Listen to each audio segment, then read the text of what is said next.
गावे में हमरा रहत रहनी छन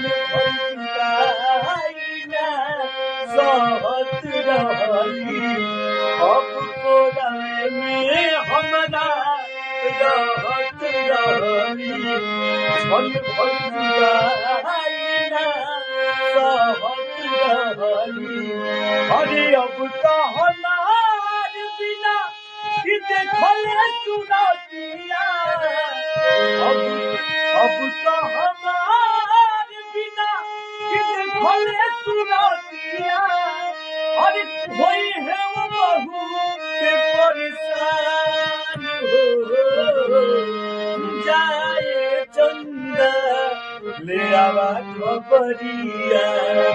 अरे जाए चंदा ले आवा खबरिया कैसन गाड़ी मोर जाने रे चंदा कैसन गाड़ी मोर जाने अरे जहिया से चल गई अरे छोड़ी के हमके जहिया से चल